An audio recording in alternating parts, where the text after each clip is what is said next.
Hello everybody, welcome back. In this video, I'll be showing you how to graph cotangent.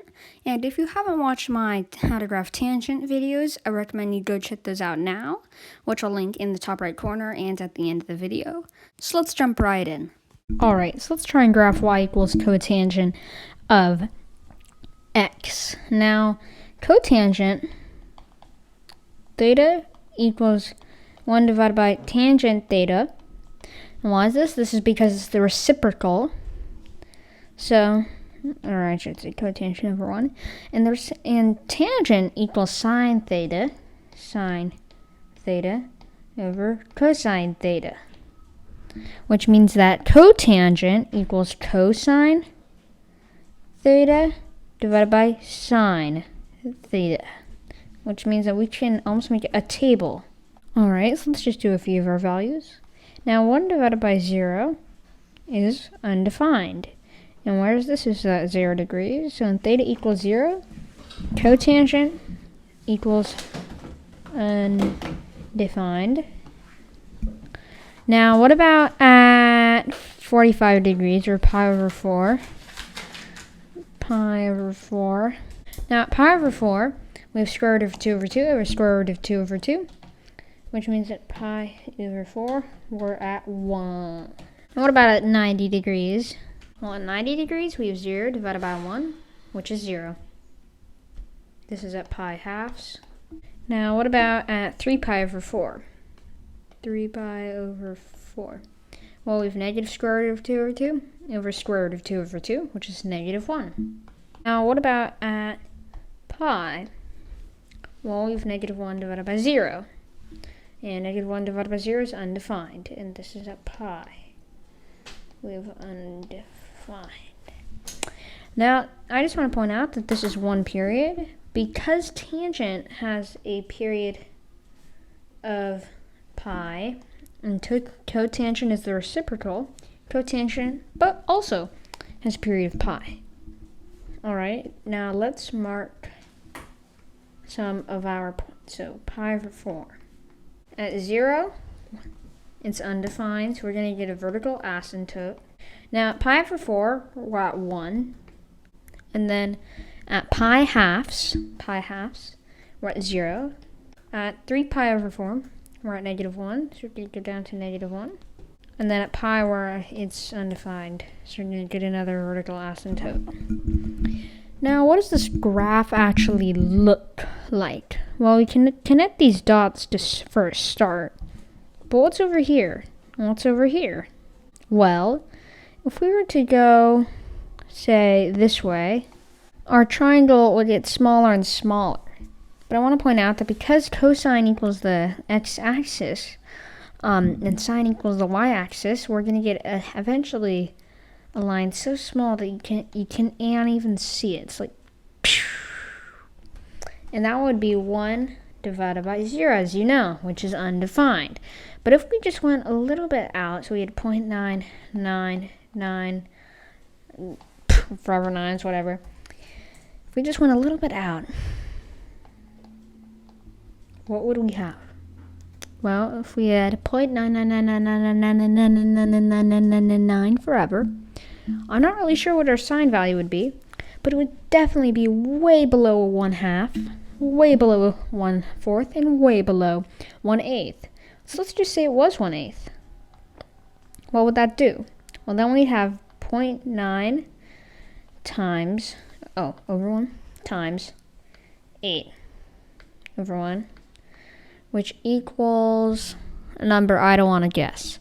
But the point is that the closer and closer you get to this, the closer you are to infinity. And that means that we're getting closer and closer up here. Always trying to approach that first undefined asymptote. Or not undefined, that asymptote. Now what about when we're approaching negative 1 divided by 0? Like way over here. Well, we're going to get triangles smaller and smaller and smaller until we have something like negative 0.9 divided by, well, 1/8. I'm not sure if it's 1/8, it's probably way less, but whatever. Negative 9, so what we're going to have is we're going to have negative 0.9 divided by 1 times 8 over 1, which is going to equal negative something, big negative number. So the points we're going to get, the farther we go down here, the more negative we're going to get, but we're never going to reach that vertical asymptote. Now I want to point out that this is one period.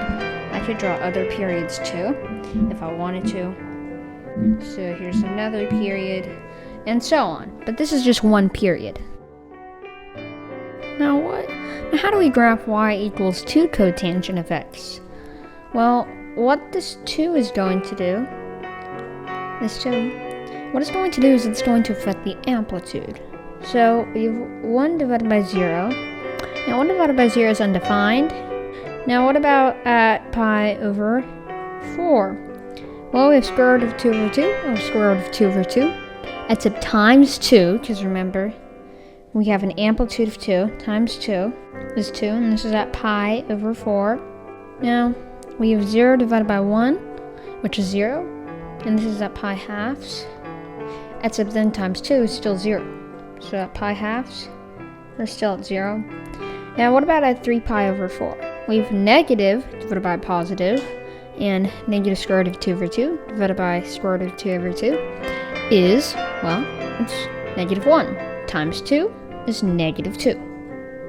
So at 3 pi over 4, we're at negative 2. Now at pi, we have negative 1 divided by 0, which is undefined. So we get another vertical asymptote. And now we can just connect these dots and draw the rest of our graph. And boom, here's our graph. Now let's try and graph y equals cotangent of 2x. Well, first of all, I want to point out that this 2 affects the period, because the formula for the period is pi divided by b, and b is 2 in this case. Now the reason why this works is because normally our period is 1. Normally we just have x, cotangent of x, so we can assume that we actually have 1x, which means that our period would be pi divided by 1, which makes sense, because for cotangent of x, the period is pi, so this makes sense. Alright, now pi divided by 2 equals, well, I actually already wrote it, pi halves. So we can write some tick marks. Alright, now I have our tick marks down, and now we are just going to graph our graph. So we're going to get a vertical asymptote at pi halves, and on the y-axis, and then we can just draw our graph.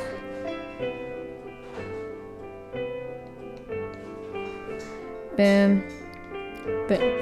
Now I want to show you why this period equals pi divided by b method actually works. Now, first things first. Let's just say that x is pi over 4.